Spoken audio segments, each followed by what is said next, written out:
de abarcar distintas problemáticas que nos suceden a cada uno de nosotros desde la esencia que tenemos y compartimos, que es la condición humana. Hablar en estos tiempos de alergia e inmunología claramente es hablarle a muchos de ustedes. Así que estamos en contacto ya con alguien que sabe y mucho. Estoy hablando de Pablo Moreno. Pablo, ¿cómo estás? Bienvenido acá a Natalia Paratore. Hola, hola, ¿cómo estás, Natalia? Un gusto saludarte. Igualmente para nosotros, en este marco de una semana que ya está llegando hasta el 4 de julio y que habla justamente de la alergia y la inmunología. ¿De qué se trata este año, esta semana, que nos acerca un poco a hablar de un tema que está presente en mucha gente todos los días de su vida? Bueno, esta semana que se conmemora, como todos los años, en consonancia con la Organización Mundial de Alergia, la Asociación Argentina de Alergia e Inmunología Clínica, tiene el objeto de llevar, como vos empezaste a hablar, diciendo que crear conciencia de lo que está pasando y crear conocimiento para brindar tranquilidad. Las enfermedades alérgicas son muy variadas. Puede ser el asma bronquial, la rinitis alérgica, los trastornos en piel como la dermatitis, las urticarias y fundamentalmente a los pacientes que padecen asma bronquial, que entre el 70 al 90% de ellos tienen un origen alérgico, son quienes están muy preocupados en esta situación de pandemia. Y como dijo Janina al principio, la única forma de prevención es el distanciamiento social. No, que en muchos casos no significa el aislamiento, pero sí estar alejados de quienes nos pueden contagiar.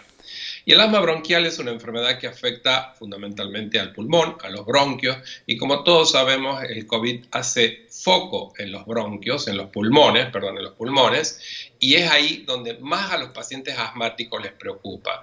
Pero desde nuestro lugar queremos llevar tranquilidad, que el asma bronquial en ningún lugar del mundo, no hay ningún reporte científico que haya sido una forma de que la pandemia de COVID se haya empeorado por su condición de asmático. Qué importante Janina lo que hablaba. decís, qué importante lo que decís, porque hay mucha gente que el asma, no sé los porcentajes, pero seguramente es muy alto y hay mucha gente que tiene este diagnóstico y esta preocupación, ¿no? Exactamente. El asma es altamente prevalente, hay un 5% en el mundo de pacientes asmáticos, entonces en la Argentina también coincide con esa prevalencia, es decir, la cantidad de pacientes que la padecen, inclusive un poquito más alto, y para ellos lo importante es que transmitir que en esta situación de pandemia, que es el mensaje que queremos llevar desde la Asociación Argentina de Alergia y Inmunología Clínica, que en tiempos de pandemia los cuidados del paciente alérgico no se detienen y decirles que se queden tranquilos desde el punto de vista de su enfermedad de base y que es importante que mantengan el tratamiento que venían siguiendo tal cual se lo había indicado su médico. Muy Y importante es lo en que algunos... decís, muy importante. Y hacer la consulta médica, ¿ustedes están trabajando también a través de la telemedicina? Qué bueno lo que me preguntas, Natalia, porque muchos pacientes yo les digo que uno tiene que evitar ir a una sala de espera, concurrir a un centro, no porque uno no los quiera atender, No, sino por la claro. seguridad del paciente mismo. Y la telemedicina, que es esto que estamos haciendo nosotros, que nos permite comunicarnos a través de Internet, nos ayuda a tener un diálogo franco y vernos las caras y ver qué es lo que sucede. Entonces la telemedicina es una muy buena herramienta para que un paciente con asma bronquial, con rinitis alérgica, con urticaria, con dermatitis atópica, consulte con su médico. Y también Absolutamente. si en algún momento abandonaron el tratamiento, que consulte con el médico porque es tiempo de reiniciarlo.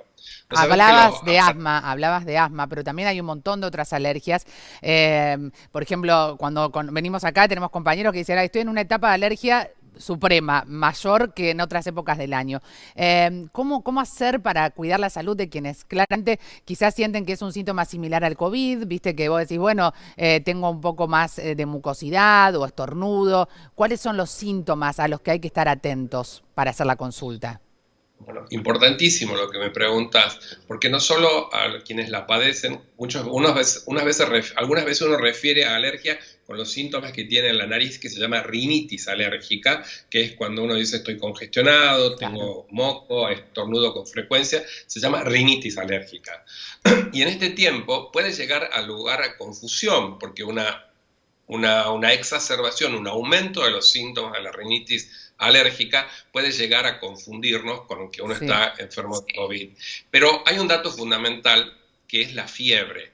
La mayoría de las reacciones alérgicas no presenta fiebre y el COVID, una de las características fundamentales, aunque es bastante camaleónico, pero la mayor forma de presentarse, la frecuencia mayor, es con temperatura elevada. Y también tiene otras características. Vos me decías que están congestionados tus compañeros. Bueno, la congestión, el moco acuoso, los estornudos no son síntomas de COVID, sí son síntomas de un cuadro alérgico. Y otra cosa importante es la historia. Si años anteriores en esta misma época me sucedía lo mismo, probablemente no sea una infección de COVID-19, sino sea un cuadro alérgico. Muy claro, entonces, Pablo. Y finalmente el mensaje que quieras acercarle a quienes, por supuesto, están en casa, que nos miran. Sobre todo también hablábamos de la población adulta mayor, que les rogamos, sobre todo los que viven en AMBA, que no salgan de sus casas. ¿Qué consejos le darías? Viste que muchas veces uno apela a los tratamientos caseros que no son los recomendables y que hay que evitar. ¿Qué les podemos señalar? Exactamente, muy bueno lo que me preguntas. No se automediquen, no se automediquen, porque pueden complicar tanto los cuadros infecciosos como los cuadros alérgicos. La mayoría de los médicos brindamos el servicio de telemedicina.